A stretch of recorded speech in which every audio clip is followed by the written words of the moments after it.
Well, this is Richard C. Wilson with the Family Office Club, and today we're doing an investor mandate interview with Bo. Welcome, Bo. Good morning, Richard. Thanks for having me.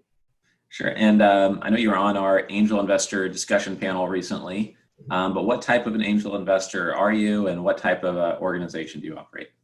Well, I'm the managing director of in Miami, Florida, and with presences in Fort Lauderdale, Boca Raton, and West Palm Beach through Southeast Florida. And what we do, we're an angel investing group, and we really, Richard, are more of a what we call pre-Series A, and that the minimum investment we'll do typically institutionally is $400,000 up through syndications as much as 3 or 4 million. And those we're taking those companies that are beyond the proof of concept stage, beyond the a little bit of market adoption stage, beyond what I call the cocktail napkin stage, and have really gained a little bit of traction, but are ready for some fuel in the tank to take them to the next level, to where they can get up from, say, a $5 to $10 million valuation to a $75, $100, $150 million valuation, be taken out by a strategic private equity group, and then for us to flip that cash and let the next phase take them on to, 500 million or $1 billion exit down the road. Okay. And what's the lowest valuation company that you've invested in or seen that seemed like a serious company, and what's the highest valuation? Right. What's kind of the full range? Sure. We've worked with companies with valuations as low as $3.5 million.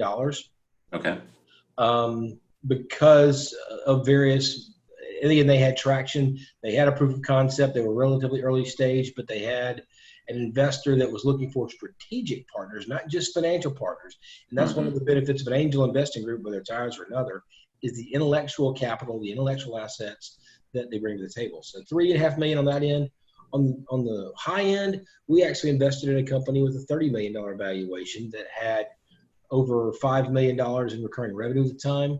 They technically could have gone to the market and gone to maybe to a PE group, but they wanted an angel group because of what I just referenced, because of the intellectual assets that the angel group brought to the table, and the relationships and the contacts that an angel group will utilize to try to move a company forward even farther than the cash will let it. Okay, great. Makes sense.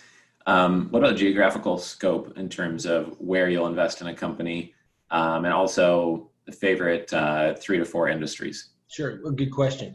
Well, because even though we're in South Florida, we're not limited to South Florida or even the Southeast in general. On our website, you will see where it says that we don't care where the best deal is, whether it's Miami, Manhattan, or Menlo Park, California. We are looking for the best opportunities, the best deals for our investors, and the best opportunities for us to generate long-term, 3 to 4 years, 5 years maybe, wealth and value, not only for our investors, but for the company as well. So we aren't geographically limited. I guess the only geographic limitations I have right now are domestic U.S. for the most part, although things that can look overseas. As far as the markets, right now, the lowest hanging fruit from a value perspective, what I mean by that is those industries where the strategic value is the lowest for valuing the company on a multiple of top line revenues, not bottom line profits or EBITDA. Okay. Those are software as a service and IT-enabled healthcare.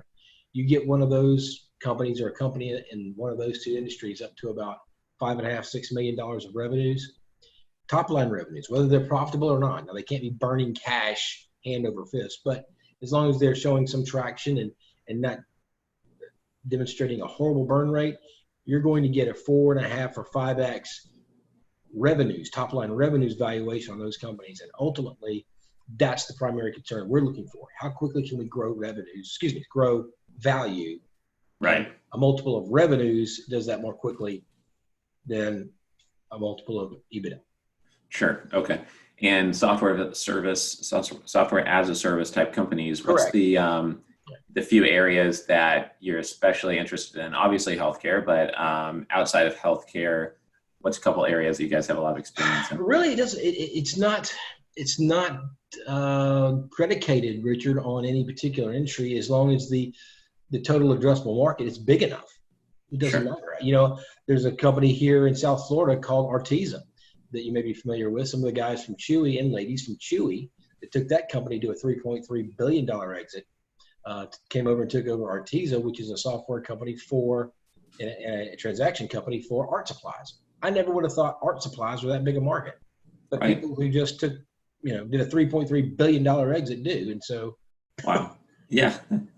so there's something there also. So I really, it doesn't really matter as long as the total addressable market, which can be demonstrated and statistically validated, show that there's the ability to grow and scale and generate a large value without having to dominate 50% of the market. Right. Right. Okay. Makes sense.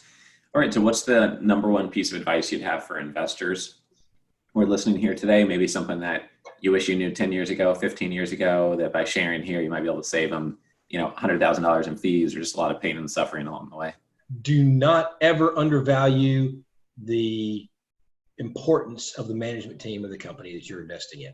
Management team is not everything, but I've seen more good technologies, good intellectual properties, good patents, good businesses be driven into the ground and out of business by poor to even average management teams than good management teams with average deals.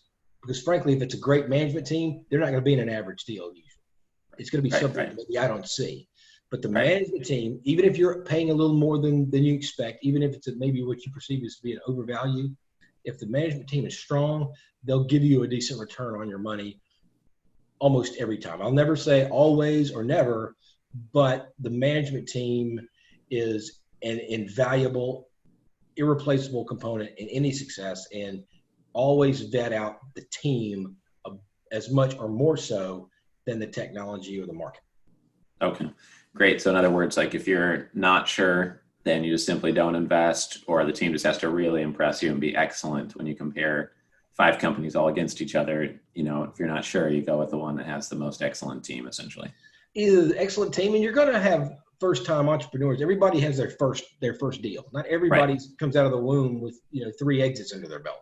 Right. But how has that leadership, how has that entrepreneur built around him or her their advisors, their mentors that can help fill in the intellectual gaps that they don't have, or the intellectual experience they don't have? If they are humble enough and teachable enough, which are huge for entrepreneurs because they're type A alpha personalities anyway. Right. But if they have enough self-awareness and understanding that, and humility to say, you know what, I'm great at this, I'm not so great at that, I'm going to go find some great people at that to help and advise me. That's the sign of a potential good leader. Great. Okay. Great. And what's the best way to get in touch with you, Bo? Do you prefer email, phone, LinkedIn? All of the above. I can respond to anything. LinkedIn. Our email is my name, bo.vc, Victor Charlie. You can go to LinkedIn. My cell phone. You can reach me on my cell phone, 305. And I'm glad to talk to anybody. I've talked to someone who wanted to run a nail salon before. Didn't invest in them, but if I could help that person and give them some input, and ironically enough, that led me to her daughter, who was an electrical engineer at Georgia Tech and interning with a company that we were in due diligence on, ironically enough, that we ended up investing in. So. Huh, interesting. Yeah, and if anyone's listening to this in audio format, Bo's last name has 2 G's. In case you want to find him on LinkedIn or get that email address correct, then just want to make sure it has 2 G's in the end of in the middle of the last name there. So great. Thanks, Bo. I appreciate your time here today. And I hope to see you again live at one of our panels. Absolutely. Look forward to doing it again. Take care.